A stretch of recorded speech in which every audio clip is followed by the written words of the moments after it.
नमस्कार दोस्तों, कलयुग के चमत्कार संतों की वाणी में आप सबका स्वागत है। दोस्तों, आज हम सब ने मिलकर 4 मई दिन शनिवार को मरुथली एकादशी का पवित्र पावन व्रत रखा। आज की वीडियो में हम आपको बताएंगे कि 5 मई दिन रविवार को हमें इस व्रत का पालन कैसे करना है, किस समय करना है।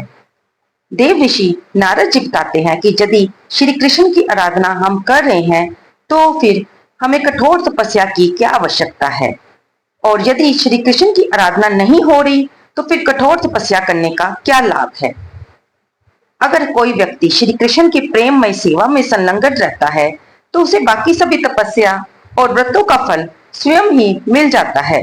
यानी किसी भी व्रत और उपवास के पीछे का मुख्य उद्देश्य अपने आप को अधिक समय तक परम भगवान श्री कृष्ण के चिंतन, जप और सेवा में संलग्न करने का है। हमारे महान वैष्णव आचार्यों ने भी अमृत सिंधु में भक्ति के लिए अनुकूल 64 अंगों का वर्णन किया है, जिसमें से एक है एकादशी व्रत का पालन करना। एकादशी तिथि मनुष्य के सहस्र जन्मों के पापों का नाश करती है, उसके हृदय में भगवत प्रेम और भक्ति का उदय करती है। एकादशी का व्रत करने वाले मनुष्य को अन्य सभी व्रत, उपवास और दान करने का पुण्य फल स्वतः ही प्राप्त हो जाता है।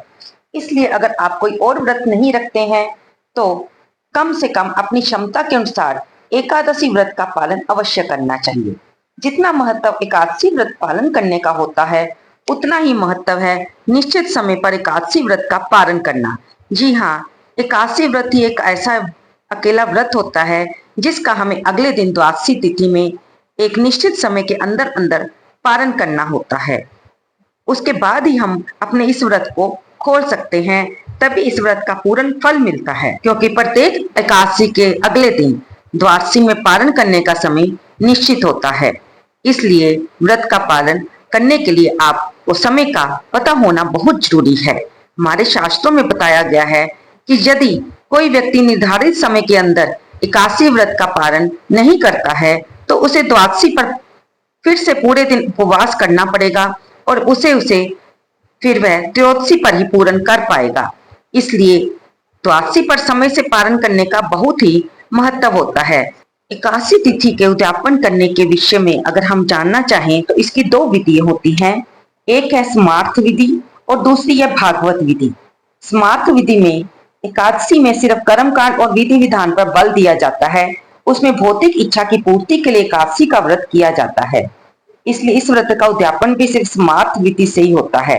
उद्यापन का अर्थ होता है कि किसी भी व्रत की समाप्ति करना। लेकिन दूसरी भागवत विधि में एकादशी का पालन भगवान की भक्ति करने, प्राप्त करने और उनकी सेवा के लिए ही किया जाता है।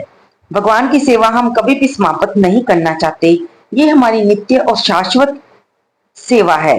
इसलिए भागवत विधि के अनुसार एकादशी का उद्यापन कभी भी नहीं किया जाता, सिर्फ पारण किया जाता है। अब हम आते हैं अपने बरूथनी एकादशी के पारण समय पर। दोस्तों, ये एकादशी 4 मई को शनिवार को आई है और अगले दिन द्वादशी 5 मई को बन रही है, यानी कि दिन रविवार को बन रही है। और पारण करने का यानी कि व्रत खोलने का समय है सुबह 5:39 से लेकर 10:09 के बीच में। अगर आपने बरूथनी एकादशी का व्रत रखा है तो इसी समय के अंदर आपको व्रत का पारण कर लेना चाहिए।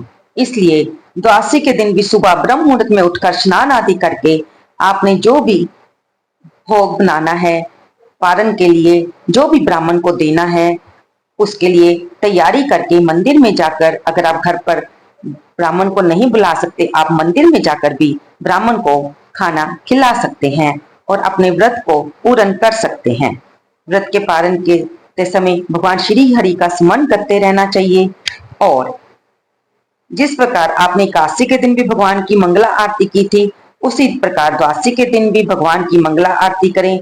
और जो भी भोग आप भगवान को अर्पित करें या ब्राह्मण देव को दे, उसमें तुलसी दल अवश्य डाल दें। ध्यान रखें कि तुलसी दल हमें द्वादशी के दिन भी नहीं तोड़ना चाहिए। इसलिए तुलसी दल हमें पहले ही तोड़कर रख लेने चाहिए, ताकि हम आवश्यकता पड़ने पर भोग के समय भगवान को तुलसी दल डालकर भोग अर्पित कर सके। दोस्तों, कुछ लोगों के सामने ये समस्या आती है कि वे घर पर किसी ब्राह्मण को नहीं बुला पाते हैं और मंदिर भी नहीं जा पाते हैं, तो हमें क्या करना चाहिए इस अवस्था में। आपके पास एक विकल्प और है कि आप जब व्रत का पारण करें तो कच्ची सामग्री निकाल कर मंदिर में, अपने घर के मंदिर में ही रख दें और जब घर से बाहर जाएं अपने काम पर तो उसे पुजारी को या किसी जरूरतमंद को दे आएं। और अगर ये भी संभव नहीं है तो आप आसपास के मंदिर में जाकर कुछ दक्षिणा दान कराएं या फिर गौ माता को चारा डालाएं या रोटी खिलाएं।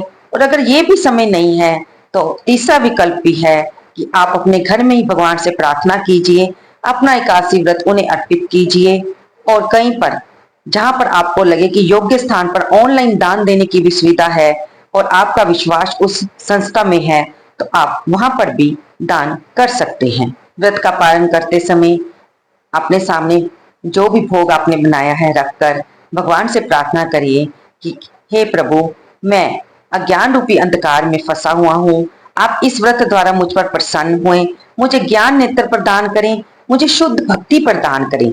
इस प्रकार भगवान से प्रार्थना कर आप अपना एकादशी का फल भी भगवान के चरणों में समर्पित कर दीजिए। उसके बाद जो भी आपने सामग्री रखी है उसे किसी ब्राह्मण को दे दें और आपने जो भी मनोकामना हेतु ये व्रत रखा था उसके लिए भी भगवान से प्रार्थना करें कि आपने जिस इच्छा और मनोकामना के लिए ये व्रत रखा है अगर उन्हें योग्य लगे तो वे आपकी उस इच्छा को पूर्ण करें। और अगर ये इच्छाएं और मनोकामनाएं भगवान की भक्ति से दूर ले जाने वाली हों तो भगवान उन्हें कभी भी पूर्ण ना करें, क्योंकि जब हम ऐसी प्रार्थना करते हैं तभी हम अपने आप को भगवान के चरणों में पूरी तरह समर्पित कर पाते हैं, तभी उनकी शरणागति प्राप्त कर पाते हैं। भगवान ने भगवत गीता में भी कहा है कि जो क्षेमम वहा में हम, यानी कि जो लोग मुझ पर अपना सारा भार डाल देते हैं, मुझे ही अपना सब कार्य समर्पित कर देते हैं, तब उनके भार का वहन मैं करता हूँ। तो दोस्तों, ये सारी जानकारी थी हमारी रुक्मिणी एकादशी व्रत के पारण विधि के बारे में। हम आपको ये बता दें कि अगर आप मेरे चैनल पर नए हैं तो हम अपनी इस चैनल के जरिए वैदिक धर्म का प्रचार कर रहे हैं और अगर आपको हमारी ये वीडियो अच्छी लगती है तो आप इसे लाइक करें, शेयर करें अपने दोस्तों के साथ और अगर आप नए हैं तो सब्सक्राइब भी कर लें और कमेंट बॉक्स में जय श्री विष्णु भगवान लिखना बिल्कुल ना भूलें। धन्यवाद दोस्तों।